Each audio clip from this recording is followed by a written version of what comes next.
and good evening, everyone. My name is Pooja Kamatsabnis, and welcome to the ISE Network. A quick introduction about myself. I am a corporate trainer, a practicing emotional well-being counselor, and an e-learning specialist. So today we have a very special guest with us, who is the city councillor for Ward 5 Calgary. He's done some amazing work, and his name is Mr. Chahal. So it is so lovely to have you with us. How are you doing? I'm good. Thank you for having me, Pooja. And I could use some wellness training and e-training as well. So, but I'm happy to be here, and thank you for taking the time for having some conversation with me. Right. Yeah. I mean, we are so excited to have you here. And I mean, the trees in your background, you just seem so happy and at peace. So I'm not sure how exactly we can help, but yes, you're always welcome. Well, yeah, I think from the time we sort of announced that we're doing an interview with you, a lot of people sort of wrote, they had questions. I think our viewers would love it if you can just tell them a little more about yourself. And then, Sure. of course, then I have a list of questions. Oh, okay. Lots of questions too. Then I won't. I'll keep it short so we can answer all your questions. So my name is George Chahal. I'm the city councillor for Ward 5, and Ward 5 is in Northeast Calgary. It's kind of the upper Northeast. So everything, if you're from Calgary or have been here, it's east of Deerfoot Trail, and it's kind of where the airport is, and north of McKnight Boulevard. The communities I represent are the most ethno-culturally diverse most part of our city. 2/3, 66% of the population I represent, English and French is not their first language. So that means that everybody is from somewhere else. We're from all over the world. And, you know, for me, I've been fortunate to be born and raised here in Calgary, in East Calgary, in the community of Pembroke, lived in Saddle Ridge majority of my life. And I've always had the opportunity to live in these communities, work in these communities, and now I get the opportunity to represent Ward 5 in Northeast Calgary, as a city councillor.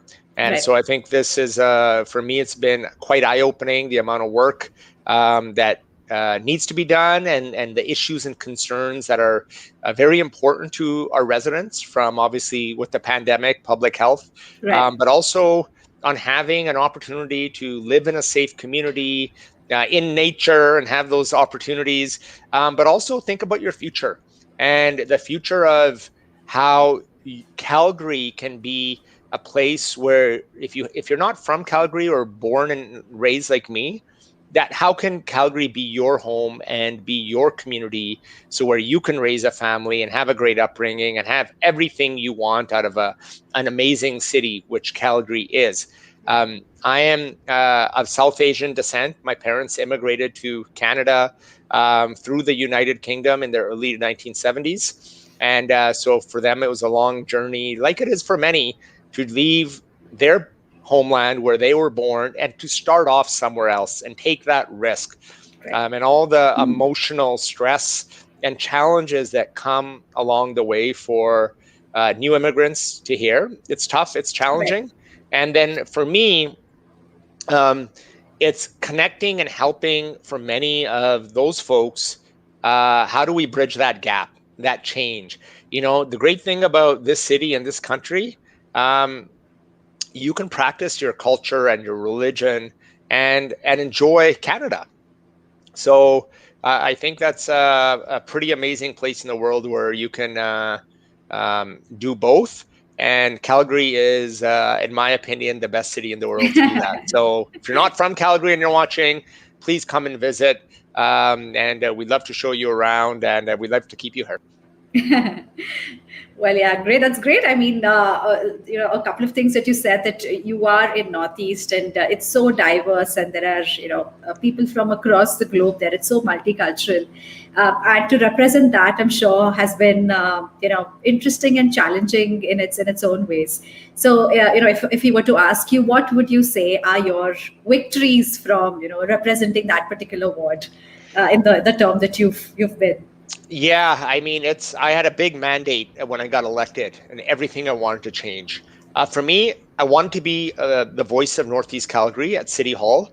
I wanted to let the city know that East Calgary, Northeast Calgary, that we have a strong voice, we have opinions, we are involved, we have tight-knit communities, Right. but we also are going to stand up and ask for what Northeast Calgarians want, and that is, the same access to really good public transit, good recreation, opportunities to live in safe and clean communities.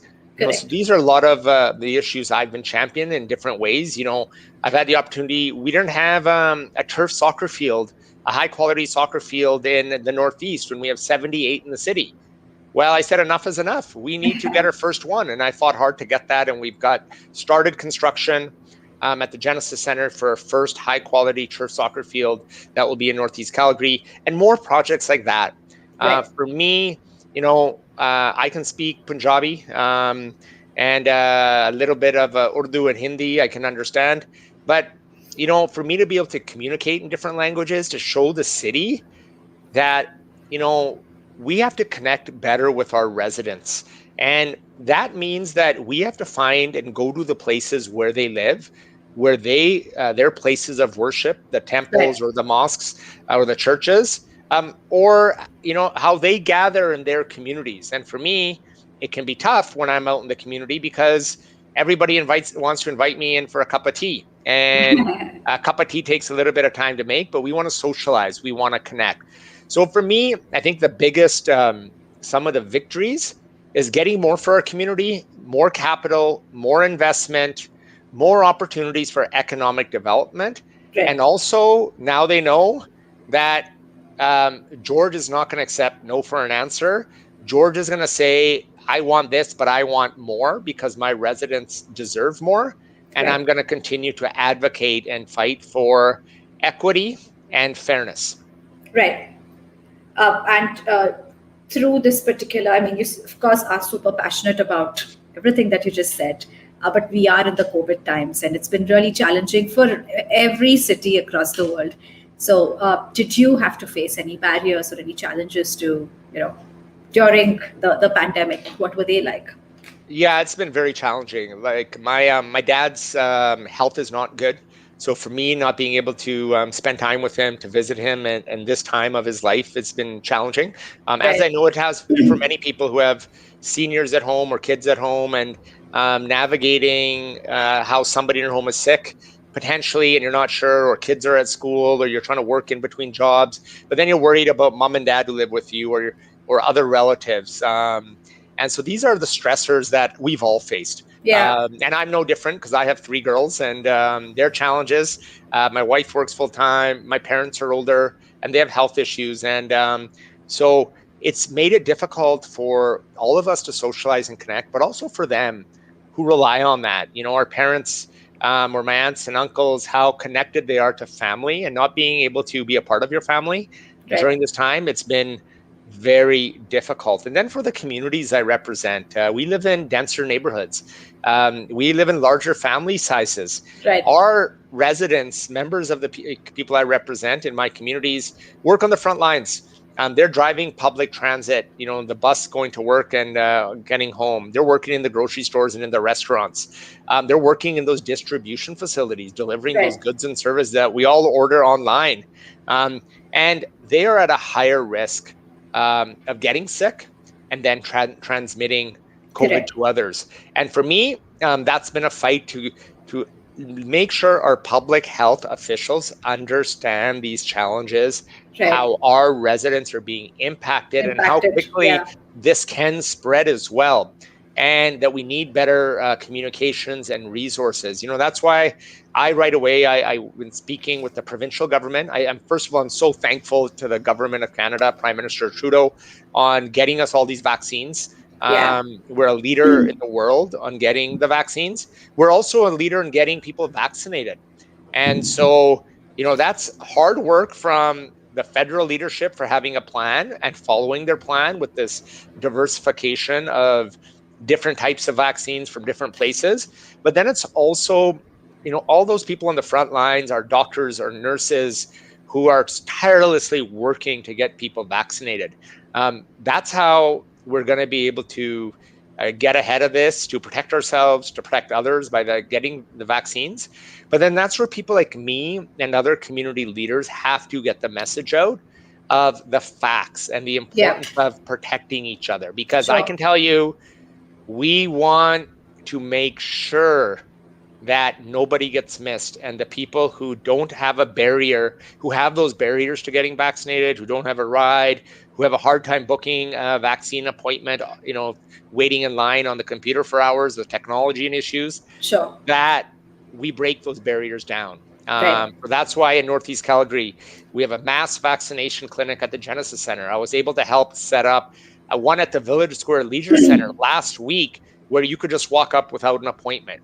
And we need to do more at the Gurdwara, the temples, the mosques, the churches, any place where anybody gathers. If they haven't been vaccinated, we have to say, come over here, let's get you vaccinated. And if it's your first shot, great. If it's your second shot, we're going to get you vaccinated here as well. Make it easy and get everybody vaccinated. Right. So is that one of your initiatives for the future, to have more such facilities where people can just walk in? Definitely. I mean, we, like I said, I did it at the Village Square Leisure Center, and it was a 2-day event. Huge success. What we've shown that when you open the door to the vaccinations in people's communities, people who work those 2 jobs, who can't bring their whole family together, find time to come and bring people with them. Because it's close to home, it's very easy to do so. So with our first set of shots, we need to do more of that to get more people vaccinated. But we got to make sure that we get our second set of shots as well. And now in Alberta here, we have a lottery as well. So if you get fully vaccinated, you can also maybe win some prizes and maybe become some a millionaire. money and become a millionaire. And most importantly, save lives, protecting yourselves, protecting others, and getting back to normal. For sure. I mean, that's a great message, and it's a great way of earning some extra allowance, right? Why not? Well, so there was one very interesting thing that you said, that George doesn't take no for an answer. So if you, if and when now, you win the next term, what plans do you have? What interesting things that your ward can sort of hope for? Yeah. So for me, I want to make sure that the projects I've started get completed, and I can talk about lots of the recreation, the one sports field. I had plans and have more news coming to our community members. I can't tell all the secrets on your show today, but I do have some big plans on recreation, making sure we have more public space and fields for parks and playgrounds and recreation, where we can hold tournaments and large gatherings. I have a plan in action to do that, which I'll be announcing soon. I want to get a new recreation facility built for our communities in Ward 5 and Redstone, Skyview, City State, and Cornerstone. That it's a long process to do that, but you've got to start by getting the land. We've done that. Then you got to build the partnerships of how do you build the funding model to do that. So that's something we're still working on. And how do you get other levels of government to help support initiatives? For me, expanding the train line. I've already expanded. We have had the Orange Max BRT to Saddletown Station that connects Saddletown all the way to the university and the hospital. I want to get that expanded further north once this roadway gets built. And I also want to finish off Airport Trail. Airport Trail was something when I got elected. I worked closely at that time with Minister Amarjeet Sohi, who's now running for mayor of Edmonton. Great person. Worked closely with me because I told him the importance of Airport Trail, connecting the airport to our residents who work at the airport, but also to the economic development opportunities that are out in my ward and surrounding area, so we can bring more jobs and bring more investment. Well, that project in 2019, Prime Minister Trudeau had come here and announced it. We are building that right now. And that roadway, I want to see fully built and open, hopefully very soon. But also continue on the work of building our local economy, that making sure that our local economy is set up for success, that we can bring, thousands of more jobs here. We've had 2 announcements with 2 Indian companies, Infosys and Emphasis, that have said they're going to locate to Calgary, bringing, I believe, over 1,500 jobs here in Calgary, new jobs, well-paying jobs. That was from the work of going to a trade mission in India last year. I went with Mayor Nenshi. We went from Delhi to Bangalore to Mumbai. Sure. And we went to talk to those companies. We went to say, why Calgary? Why we want you to think about, when you think about North America, why Calgary makes sense. Because of that hard work they've set up here. And I can tell you there's other companies in India and in Asia looking for opportunities to locate here in Calgary to bring lots of jobs to Calgary. So that's one example. But working with the federal government and also international multinational corporations to bring thousands of more jobs here to Calgary, here to Northeast Calgary, because it's a great place to start a business, to run a business, but we have an amazing workforce. We have very skilled workers who are very highly educated. I can tell you, hardworking, and are willing to do the work. Sure. Yeah. And why not, right? Diversify into, Infosys, Emphasis, both are great IT companies, which probably, Alberta does need to diversify beyond just oil. So that's pretty amazing to have. More jobs with different kinds of industries. And you got it. This is the new economy. So Emphasis and Infosys and other companies that are looking at Calgary. We're also talking about the new economy.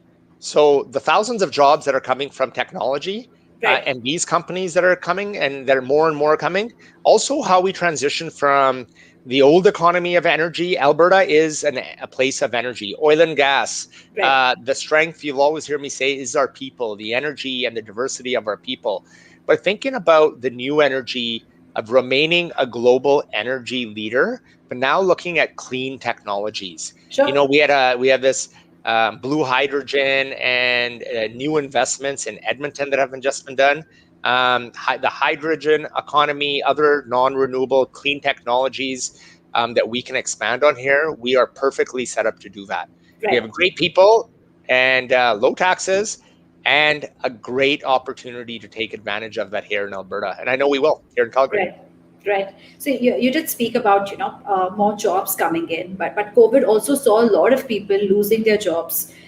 So is there any good news for them where, any rehirings or anything that they can expect to stabilize themselves? Yeah. And I'm once again, I want to thank, and I always give credit where credit's due. I want to thank the Prime Minister and his government for supporting my residents, Calgarians, all Canadians, with those benefits when they needed them the most. When people are worried about that I got laid off, how will I pay my mortgage? How will I put food on the table for my family? The CERB, those benefits help people. They help small businesses keep people employed, but also help those small businesses during that time so they could pay their rents as well. That support, it was critical. And it was critical because it took the fear out of people's minds about how I'm going to pay my bills, rather than how I'm going to take care of myself and my physical health and making sure nobody gets sick. Because the quicker we take care of each other and our physical and mental well-being, the quicker we can get back to normal. The good news is those supports helped us get through this tough time. Now we're building back, going to get back to our normal economy. I can tell you, City of Calgary workers, public transit workers are coming back to work every day, more and more, because our ridership's coming back up. The service is opening up fully. We have lots of construction projects that we've started, that new projects here in the City of Calgary with the Green Line. I mentioned airport trail construction, other big construction projects as well. And then, so as our businesses get back to normal and back to, we'll say, optimal level, there's new jobs coming and new investment coming. There are going to be some challenges for some people who have been displaced, who may have lost a job or going to transition. We need to support those workers through that transition. But with the partnering with the federal government and their job training and retraining programs, these new investments coming in, I think we will, over the next few years, see a boom here in the city and in the province. And that means we'll be getting back to work, but there'll be opportunities for more work for everybody who wants a job, but also to transition into better paying jobs as well. Better paying jobs, right? Right. There are a lot of other things that you mentioned, like better construction going on, more jobs probably in store for people. The employees of the city have been getting back to their jobs. We also know that the city has a surplus budget this year. So is there anything that what can the city expect? Any benefits for people? Well, you know what, we've worked hard. Since being elected, I've been very tight in watching the dollars and cents and where we spend them, because I know if I can save some dollars over here, I can get more investment for my communities. So I've fought hard against our first budgets. And what I've also done is ensured that we are reinvesting back in our communities. And that surplus was because we had to make tough decisions right away to find savings, because Calgarians pay their taxes. And we have to make sure that wherever we could save, just like everybody else has been saving during this difficult time, we had to do the same. So we did that. We disrupted people's lives because we closed rec centers because we had to. We limited our public transit routes. We pulled back spending in other areas as well. Right. Because we got that surplus, we were able to get back to normal quicker and start investing back in the areas that are important to help our recovery and our local economy. Right. And so we were able to give businesses supports and residents, make sure we didn't increase as tax shares. We actually gave all Calgarians a tax cut, a reduction in their tax rate this year, which is one of the only cities to do so that I'm aware of. But we supported our local businesses as well by startup grants, supported our taxi drivers, supported investments in public transit as well. So right. What we are going to do is, where we've saved, we're going to make sure that either for future years that our council is in a good position not to raise taxes or to control spending, but we also can take the money that we've saved and put it back into our communities on many initiatives that we need to support. Right. Right. That's pretty interesting. And always good to hear good news coming up for people. So I'm sure the viewers are going to be really excited just to listen to all these different and interesting things in the lineup. So we do have a few questions as we are doing this interview where somebody had asked about cleaning Terradale, and with that, I think my one of the things that we anyway wanted to check with you was about your litter collection initiative. Yeah. So can you elaborate on that for us? So this is the fourth year I've been doing a community cleanup. Last year we had a big hailstorm, and a year ago on the 13th of June, we had a massive hailstorm caused $1.5 billion of damage. Especially in Northeast, right? All in Northeast. Yeah. We've 70,000 claims were issued and many homes were damaged. What we did was, so this is my fourth year doing these community cleanups, and I do it every year. I've been cleaning up, and not where you bring your garbage in a big bin and dump it. We wanted to change, because every community association does that. The litter pickups is grabbing a garbage bag and cleaning your community, helping your neighbor, cleaning your front park, cleaning your main road, and if you have extra time, to clean another part of your community. Well, this is our fourth year doing it. This year, I committed to all of May doing this every Saturday. I did it every Saturday. We've cleaned up. I've met so many people who came running out of their homes with garbage bags saying, we want to help. So many volunteers that have come out to help us to keep our community clean. You'll always hear me say a clean community is a safe community. Because when we keep our communities clean, we have pride in our communities. And we don't want to get it dirty. I go to schools all the time. Grade 6 kids tell me that your initiative is great, but why do people litter, and how can we make sure that people stop littering, and how can we clean up? And I always say it's the action you take, but when you take an action, somebody else will take an action to follow. So if you take a good action and you help people clean up, others will follow. And what we've seen every year, our community cleanup has got bigger and bigger and bigger. This year, we have all the campaigns that are running for mayor joining us, because I challenge them. We have hundreds of volunteers coming out to help clean up. So I can tell you, we're going to make sure Northeast Calgary, my ward and the neighboring ward, Ward 10, because I'm representing it until October as well, we're going to make sure we do our best we can to clean up every area. And I want to encourage everybody to come out for even a half hour or an hour, clean up your block, your park, your playground. That's what we want. And that's how we build community spirit. So that's what we're going to do. It's on June the 19th on Saturday. Make sure you come out and just spend a little bit of time, and you can see it on my social media or on my website, georgechahal.ca /cleanup, or my social media at Chahal George, and come join us to keep and clean up our community, keep it safe and clean. Yeah, absolutely. I mean, that's an amazing message, because the responsibility just doesn't lie on one person. It's a collaborated community effort, and the more we all dive into it, the better our community is, the better the places that we live around. So yeah, I mean, we can all check out George's social media handle, his websites, and I'm sure we can all participate in it to contribute to an effort like that, and have a better place for us, for our children, for everyone around us. Well, moving on then, this was an interesting question, that alcohol is now going to be allowed in parks. So there are some families are a little concerned, because parks are places for children to play. There are youngsters that are pretty elated, because it's you can't really hang out indoors now, but parks are open spaces where you can socialize, where you can have like a really nice downtime. So what is your holistic view on this particular thing? So my concerns were how we manage this. See, we know that people drink in parks. I can tell you, in my community cleanups, what do I find? Little empty bottles of alcohol that people have thrown in there, or Mickeys or beer cans. So we know in some parks it happens illegally.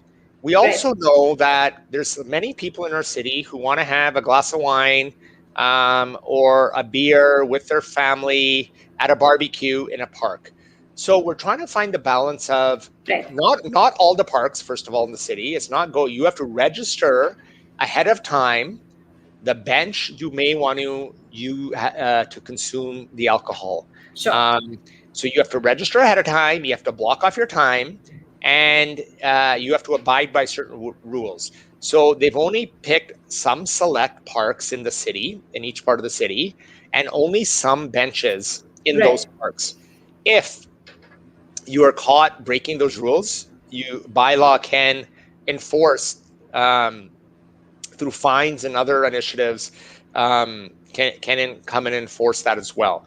So it's a pilot. If it works well without any problems, the city may continue. If we find out from community there has been problems, or that this is not being managed properly, we will change the plan moving forward. So, if you live in downtown, let's say an apartment, we haven't been able to socialize, and I'm using an extreme example, I guess, is you haven't been able to socialize with your friends or your neighbors, but because of COVID, or you haven't been able to go to a restaurant, at least you can take some food and beverages with you, only where it's allowed. And I want to know, this it may not be in a park where you go with your family and kids play on the swings, because you do need a picnic bench. It does have to be an area that has to have other services that the city is comfortable with. So I'm waiting to see what the feedback is from our administration and from the public, and make sure that if this is not done properly, then we'll change course. Sure. I mean, it's something that we're still experimenting and seeing how it goes. And also, it's not every single park and not every single bench on those restricted parks as well. And I think the important thing is that the people who do it properly, that they're responsible. But for the people who do it illegally, please don't do it illegally, because those people are littering, creating a mess and garbage, and disorderly conduct as well. Correct. We want to be respectful for our friends and neighbors who use those parks. We also may want to make it safe for those kids to be able to enjoy those park spaces as well. Right. We also have another question where a person has asked about crime. They've seen how there were these kids that were vandalizing a bus stop, and there have been some breaking-ins happening. So is there anything that you'd like to talk about safety of these communities and prevention of crime? Yeah, I've been talking a lot about public safety in our community on guns and gangs, and over the last number of years, we saw shootings increase in our city, all over our city, and that was a big concern for me that we tackle that issue. That's where the police need to go after some of these criminals who are doing some of these illegal actions. We have to crack down on the guns and gangs issue, and also we need more people in our community to report To sometimes report, yeah. the occurrences are happening, because I always say to people, did you call 311? They're like, no. And I'm like, well, if we don't call 311, we don't know where all this is happening on any issue. It could be from a damaged bus shelter to be something stolen. The police need to know. And 311, we need to know if we see something, because we collect that data. And if we see problem spots or trouble spots, then we can say there's something going on in this community, in this area, that we can target to improve and find out what the issue is. It's heartbreaking for me when I see those glass bus shelters, which we fight very hard to get. They're very expensive when they're broken and shattered, because they're very expensive. We have to clean it up. We have to replace it. And if I didn't have to replace those, I could build one more and build one more. Right. And our seniors and families rely on those in the winter when it gets windy and cold for shelter. Correct. So we all need to take action. We need to make sure that the people we know who have done something wrong, everybody makes a mistake. We got to tell people to, look, here are the rules. This is a great place for these reasons. This city, this country, let's protect that. So let's tell people, well, that's wrong. Don't do that. Let's support the people who need the help. Get them on the right track. We also got to lead by example as individuals, talk to our family members and friends about these issues. But when that doesn't work, we need to have the police and bylaw enforce the laws we have. And that may mean penalties and fines to the people who are doing this. Right. So this is an issue as a community that we have to do better. I do want to say, though, Pooja, is we've seen crime rates drop last year.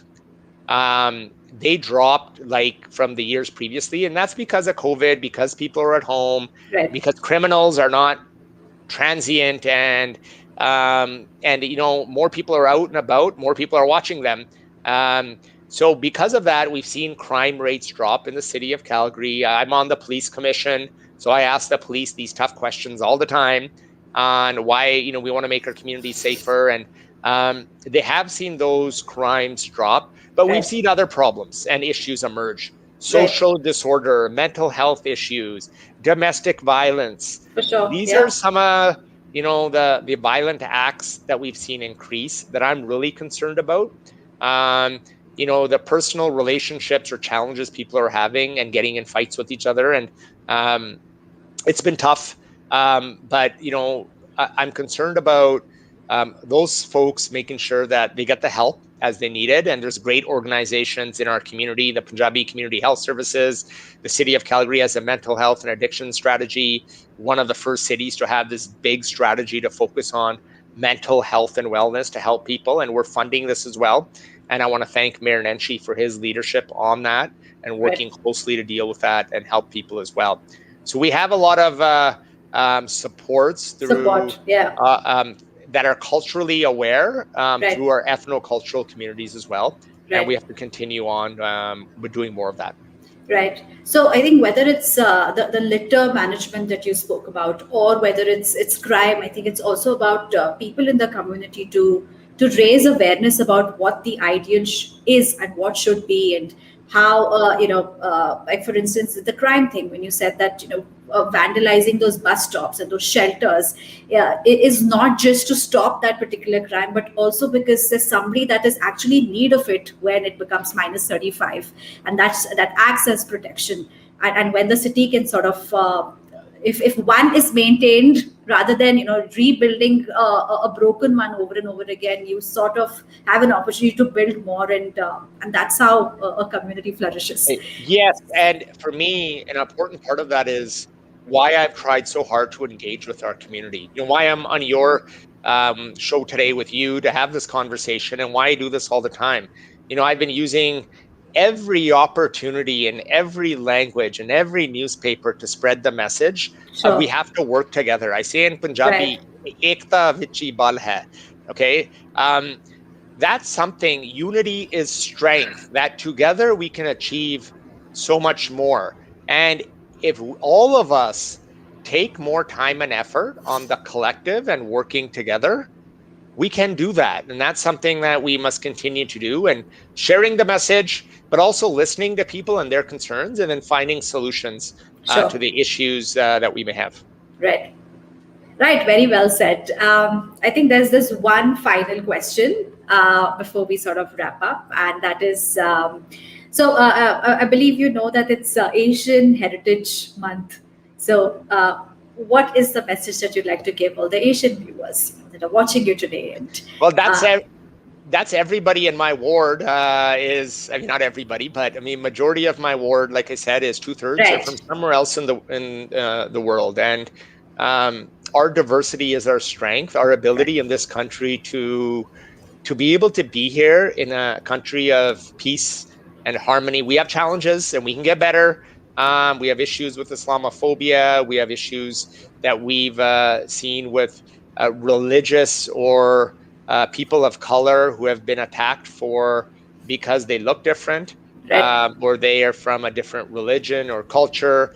We have to stop that. We have such a great place, and we have to focus on what brings us together. And it's our culture, it's our heritage. So everybody from, it's the attack on many of our Asian communities because that we've seen over this last year. It's unfortunate we see that here, but we have to tackle it. We have to tackle that racism and hate together. And one thing, doesn't matter where you're from, we all want to be able to live in peace in a country that celebrates our differences and the opportunities we have. So I want to wish everybody from all of our communities, a very happy Heritage Month. And for me, this is, we have Canada Day coming, which is, I'm a Canadian being born and raised here. It's a special day because it's the country of my birthday. But I know that every birthday, when it's my own birthday, the whole year we celebrate many communities. We have to celebrate the opportunities we have, we want to protect, and what we want to do better moving forward. So I want to wish everybody a happy month of celebrations and year of celebration after we get through this pandemic and we can get back to doing all the things we do. And so we can keep building a great place for everybody to love and enjoy. Right. And there's so much strength in diversity, right? That's right. Yeah. So bringing that together is one of the amazing messages that you gave us.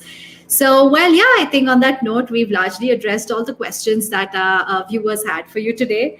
It was such a pleasure and your energy is pretty contagious. So thank you so much for being here. And, I'm sure you were busy and you had other things to do, but, being here and sharing all these thoughts and just, I think so many things that you said bring a ray of hope in the minds of people that have felt depressed or, just generally a sense of hopelessness. So yeah, thanks once again for being there, and we hope to sort of do more interviews with you to get to know about newer amazing things that are in store for the Calgarians. I enjoy this, and I'm happy to come on at any time and talk about these and other issues. And this is the best part of my job, being able to communicate and answer questions and also get feedback back. And, my energy is because I've been at home just like everybody else and haven't been able to go play hockey and play soccer and get some of this energy out. So I'm waiting to do that. But I am a very active and energetic individual, and I want to make sure that we all get out and bring good, positive energies out into my community. And I'm just happy to do so. Thank you so much for having me today, and I look forward to doing it again. For sure. So that was George Chahal, everyone. Hope you had most of the questions that you had answered, and thank you for joining. Thank you for following ISC Network. For more such interesting, amazing content, follow us, follow our page on Facebook, and we will see you soon again. So on that note, thank you so much. Thank you, Mr. Chahal. Pleasure seeing you.